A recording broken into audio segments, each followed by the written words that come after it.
Hello everyone, welcome to उड़ान classes. इस video में हम क्लास 10th मैथ्स की एक्सरसाइज 1.1 का क्वेश्चन नंबर 5 करेंगे। Check whether 6 raise to power n can end with the digit 0 for any natural number n। कि हमें check करना है कि क्या 6 की कोई ऐसी पावर हो सकती है जिसका आंसर जो है वो 0 से एंड हो। तो फॉर एग्जाम्पल हम यहाँ लेते हैं 6 रेज़ टू पावर 1। तो 6 रेज़ टू पावर 1 हमारे पास होता है 6। तो ये जो है 0 से एंड नहीं हो रहा है, 6 से एंड हो रहा है। इसी तरह 6 रेज़ टू पावर 2 जो है उसका आंसर होता है 36। तो ये भी हमारे पास 6 से एंड हो रहा है।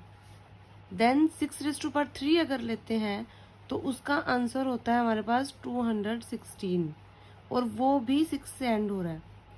तो हमें क्या चेक करना है कि 6 रेज़ टू पावर n क्या कोई ऐसा नंबर n हो सकता है कि इसका जो आंसर हो वो 0 से एंड हो। तो इसके लिए हम एक चीज समझते हैं कि कोई भी ऐसा नंबर लेते हैं हम जिसके पीछे 0 हो। तो फॉर एग्जांपल हमने यहाँ पर नंबर लिया 70। तो 70 को हम कैसे लिख सकते हैं? 70 को हम लिख सकते हैं 10 मल्टीप्लाई बाई 7। कोई और नंबर अगर हम लेते हैं जैसे कि 120 अगर हम लेते हैं तो उसे भी हम कैसे लिख सकते हैं? 10 मल्टीप्लाई बाई 12।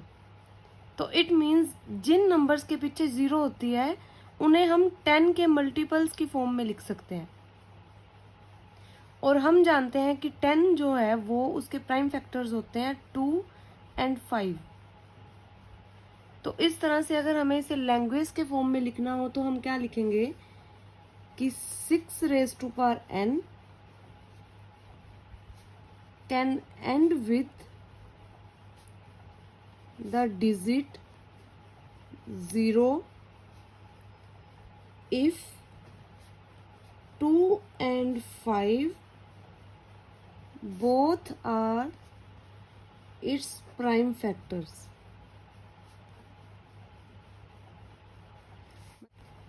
तो अगर किसी नंबर के प्राइम फैक्टर्स में 2 और 5 आता है तभी उसका जो रिजल्ट है वो 0 से एंड होगा। तो उसके बाद हम देखते हैं कि 6 जो है 6 के फैक्टर्स होते हैं 2 और 3। तो अगर हम यहाँ पे 6 रेज़ टू पावर n ले लें तो यहाँ भी n लग जाएगा।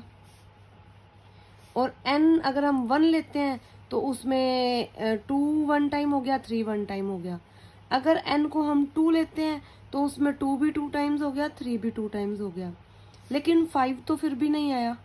5 तो आ ही नहीं सकता क्योंकि 6 के प्राइम फैक्टर्स में 5 होता ही नहीं है। तो इसलिए अब हम इसे लिखेंगे कि since 5 is not present in the prime factors of 6 raised to power n, so 6 raised to power n cannot end with digit 0।